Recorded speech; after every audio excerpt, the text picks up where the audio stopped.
Hey Wargamers, I'm Josh, here with Wargames Delivered, and today we're going to be talking about the M3 Halftrack.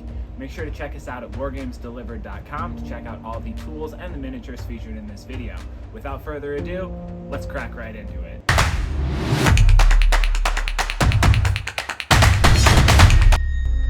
From the deserts of North Africa to the woods of Europe, the United States needed a vehicle to move its troops and artillery. After the challenges of World War I, where muddy conditions often rendered wheeled vehicles completely useless, there was a pressing need for a vehicle that could traverse all types of terrain.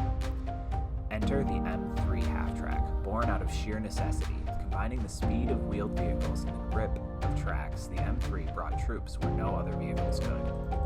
Powering this behemoth was a white 160AX 6-cylinder gasoline engine delivering 147 horsepower. This engine allowed the M3 to reach speeds of up to 45 miles an hour on the road.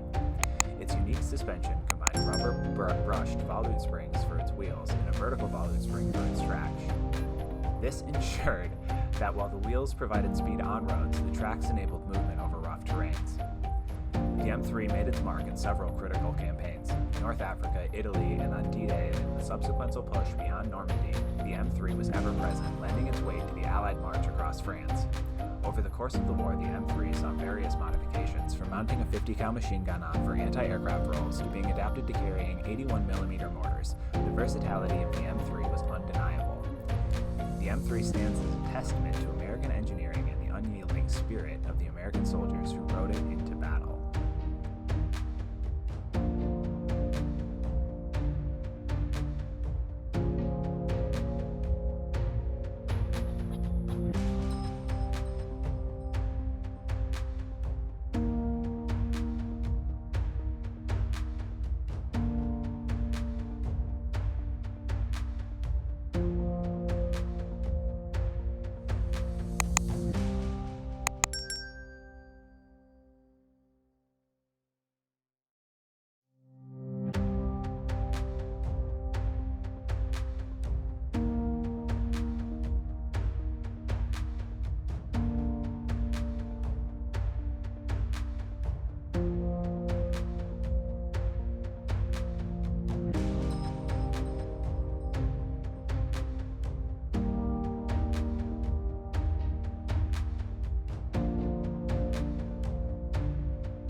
After completing my sub-assemblies, I'm going to prep for paint by starting with a black primer. I use the Army Painter Matte Black Primer. After that dries, I'm going to start with a first coat of paint. It's going to be Army Green. I used the war paint thinned down 1 to 2, 1 part thinner to 2 parts paint to shoot it through my airbrush here to get a base coat of Army Green across the entirety of the model.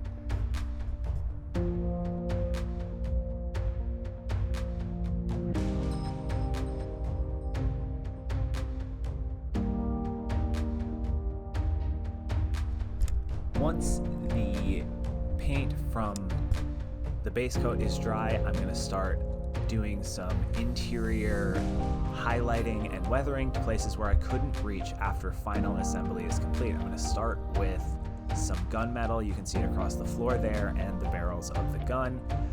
Anywhere that is going to be a worn metallic, I'm going to use a light coat of dry brushed gunmetal on there. This is going to include the axles, some spotting along the interior of the rims for scratching, and the occasional little pin poke across the bottom of that front brush guard there. I'm not going to do any crazy weathering because that's going to come after final assembly. We're going to go in and take the cloth containers and we're going to paint this one with Sulphide Ochre. It's a yellow khaki color that I think looks really nice, like dirty khaki. We're going to coat that thing all the way across it. It is currently green. I did a single coat to leave that green showing through a little bit further to make sure that it looked a little bit dirty. Here we're going to pick the cloth wrapping, the canvas wrapping for the other fender flare. That one is netting, so I took the dark green and I left it, and I took a very small brush in the color Combat Fatigues, and I just ran it across the upper layer to give it a netting, the appearance of netting.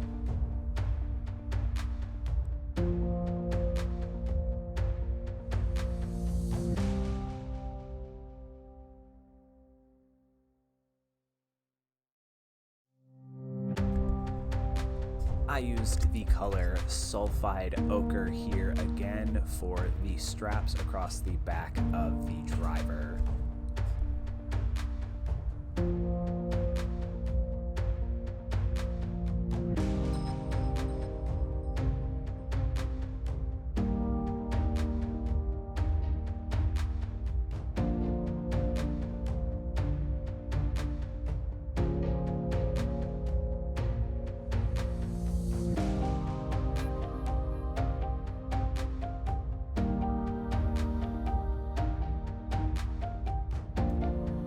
Here we used a thin coat of Barbarian Flesh for the hands and face.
After final assembly, we get working on cutting out those decals and doing some gunmetal to the tracks and various and assorted metal parts while we're waiting for those decals to soften up.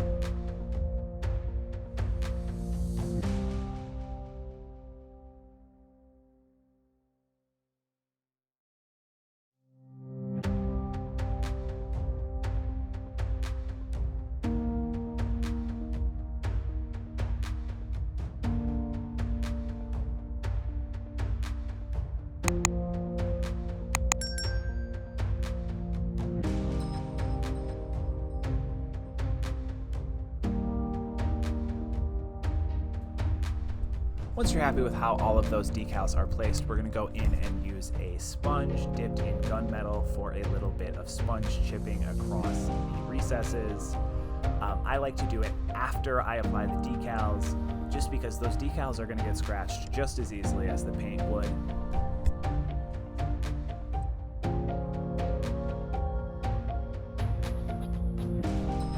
A little bit of gunmetal for edge highlighting and scratching here across the entire miniature.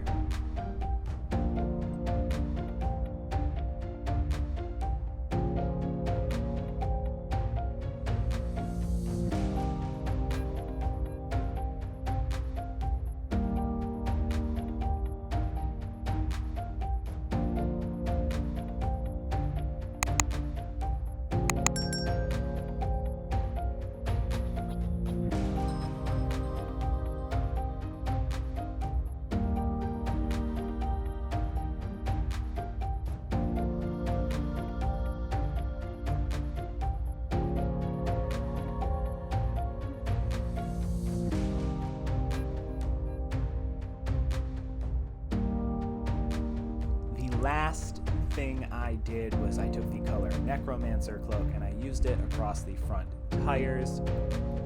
Thank you so much for joining us on this journey through history. I hope you had as much fun as I did. If you liked this video, make sure you hit that follow button. We've got more great content like this in the works, and we'd love it if you came along with us. Until next time, we'll see you on the tabletop.